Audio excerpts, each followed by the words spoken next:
Hey guys, and welcome back to the third episode in this Director of Football series. If you haven't seen the first or the second episode yet, please go ahead and watch that before you continue watching this one. If you're curious about how you can also start playing as a Director of Football, go ahead and click the link in the description where you can find a video which shows you how you can set up to also play as a Director of Football. With that out of the way, let's carry on. In the last episode you saw that we finished with a record tally of 122 points in the Vanarama National League North. That meant that we got promoted and we're now playing in the National League itself. However, our team wasn't good enough yet for that league, so we tried to make some changes to the team by bringing some players in and letting some players go. Since we were playing as a Director of Football, we couldn't just aimlessly bring in players without looking at our finances. We had to make sure that we keep being a healthy club without overspending too much on wages. But I think I still overpaid a little bit. Because as you can see, we were on 10.4k and we're now at almost 17k, which is quite a lot. However, I do believe that we needed this impulse, and also with the extra income from our stadium, I think we should be able to cover it. The downside of buying the stadium is that we now also have a gigantic bank loan, which we need to pay off every month. It's 25k each month on top of the player wages. Is a lot of money that we have to make sure that keeps coming in. How do we keep that coming in? Well, we've bought the stadium now, so all the tickets that we're selling are ours, so let's try to keep filling the stadium. If we want to keep filling the stadium, we need to stay in the Vanarama National League. So without further ado, let's jump into which players I've brought in to help us stay in the National League and which players we unfortunately had to let go of. Let's start with the players who left the club. Luke Burgess wanted 700 a week, not quite good enough for the National League. In the Vanarama North he played 37 games, scored 16 goals. Then Adam Anson, good player. Once again, not good enough I think for the National League. He wanted 800 a week. I'm not going to spend that on him, so let go of him. Our manager liked to use him a lot though, so he might have to use one of the replacements that we brought in. And then lastly, Max Thompson, an insanely good goalkeeper. I wanted to keep him around. He wanted 1.7, I gave him 1.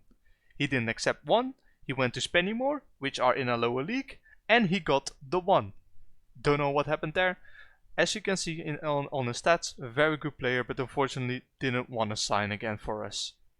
Let's continue on with the players who we brought in, and as you can see, there's a lot here, and there's also a few here.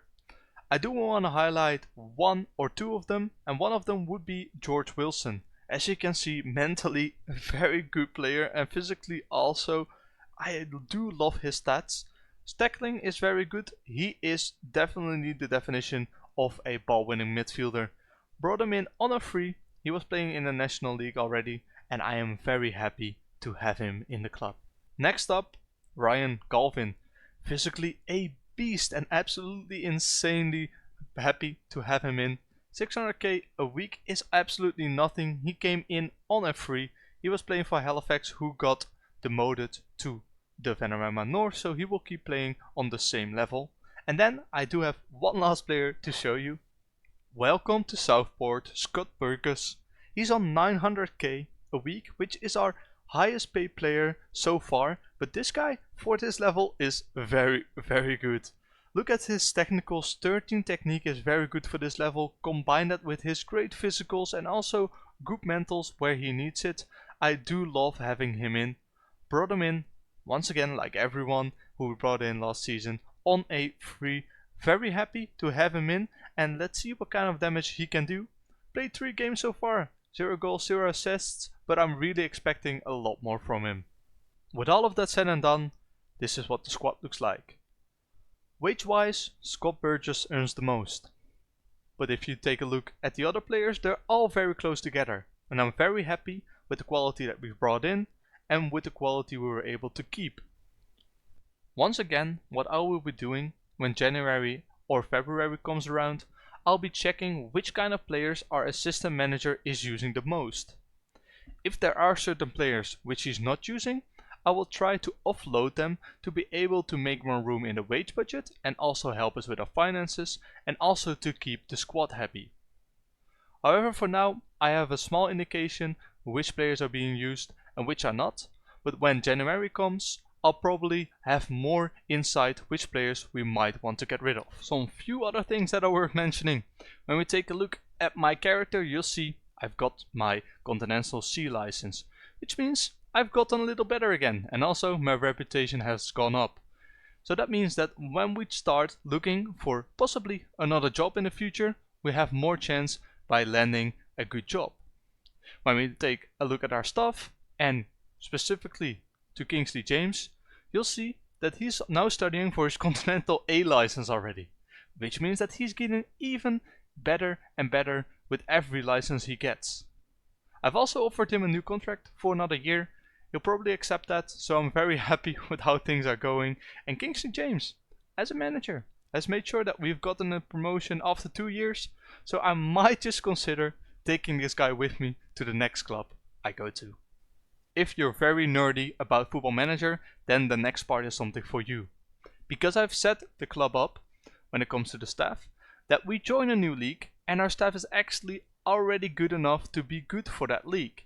As you can see, we have the best set pieces and also we have the best physiotherapy in the league, so I'm very happy about that. I'm going to continuously try to upgrade the stuff as we go along, but if you want a closer overview, please just let me know in the comments and I'll see what I can do. Anyway, for now, let's get simming. We've already played 5 games, 12 points, 4 wins, 1 loss, so we haven't had the worst start. Let's hope we can keep this up. I will be back when January comes to show you how we've done in that first half a season, to see if we were able to already retain our spot in the National League a little bit more. So I will be seeing you after the blip. I'm just casually simming through to January and suddenly we get a job offer from Leyton Orient, which I declined. But they're in League 1. They're in the 40th league in the game, which is very flattering to be invited for that. But I don't think I want to stay in England. I want to go abroad, since I think that will make it more realistic if I go to a new club. Anyway, like I said, very flattering by Leyton Orient, but we are not going to be taking that job. It's the 30th of January and let's see how we did halfway through the season. English FA Cup and English FA Trophy, we both got knocked out by teams who are arguably better than us, but in the Vanarama National League we're in a very respectable 6th spot. That 6th spot could have been a lot better, but we had 2 serious injuries to 2 of our best players. Starting with Jamie Andrews, a broken lower leg. As you can see, he was playing phenomenal for us before he got injured, but now we have to miss him for the rest of the season. The same goes for Ryan Galvin, also a very good left back, 6.9, which meant he was playing very well for us, also knocked out by a broken ankle. At the beginning of the season we were playing very well, as you can see right here, and then we slipped off a little bit. Let's hope that for the rest of the competition we can find our form again and hopefully finish in those promotion playoff spots. Here we are, the end of the 3rd season. Let's jump straight into the newest arrivals and who we were happy to sign. Well, all of these guys I'm very happy with, but let's zoom in to Kane Andom, a very good player, scored 17 goals and 9 assists, very happy to have them in, and also of course the 2 loanies really played a good part. Then the season results, as you can see we finished in 11th. That was mainly due to the 2 big injuries that we got from our most important players. So we dropped from 6th halfway to 11th. It's not bad, 74 points is pretty good, 6 more and we should have had playoffs. So I think if no one gets injured next season, we should have a spot in the playoffs. Then onto the finances, as you can see, green everywhere except for the competition prize money, since that hasn't come in, but you can see that especially in the corporate and hospitality we are earning a lot more. That is due to our season tickets holders being doubled. We now have 500, and also as you saw in the last slide, we now have the stadium filled for 40%, and of course we're also getting more money since we have bought the stadium. How we lined up, as you can see, not a lot of green. Iwan Murray, 7.22, also gave this guy a new contract with a bit more wages. He was really vital for us while the other big players were out. So very happy all in all with this season. We're now in charge for 3 years, which means we've also had 3 youth intakes. Nothing very noteworthy except for Anis Babic, a Bosnian national, very well rounded stats, still needs to improve but already played 5 games for us in which he provided 2 assists. So very happy to bring him into the main squad, I think in 2 years, and let's see if he can grow up to be a very good player. As we are playing as a director of football, it's very important to keep track of our finances, and that's what we did. We kept a positive balance the whole season. When we take a look at our bank loan, you'll see that it's still 2.2k, but I think we paid around 100k already this season, so very happy with that. How did we manage that? Well, halfway through the season, I thought I can offload some other players, and that's what we did. So we were at 70k. I uploaded some players and suddenly we were at 14k. So we have a much more healthy balance to see if we could get more money in and hopefully improve our facilities. And improving our facilities we did because we now have excellent academy coaching, which is very good for a team in our level. With all of that said and done, the last thing I wanted to show you are the statistics of the players. And as you can see, some of the players performed very well, some of the players didn't perform at all. So I might consider offloading some. When we take a look at the contract situation, you'll see that we have a lot of players already who have a contract until 2028 or 2027. So we will be retaining most of these players. Then there's still a lot of players here with a contract until 2026, and we'll decide just now if we want to extend that or find replacements for them. However, that's going to be something for the next episode. For now, I want to thank you for watching. I hope you've enjoyed. In the next episode, we're going to try to bring in more players so that we can finish in the playoff spots in the Venerama National League. Now, if you've enjoyed this episode, please don't forget to leave a like down below and leave something in the comments which you would like to see in the next episode. For now, thank you for watching and take care.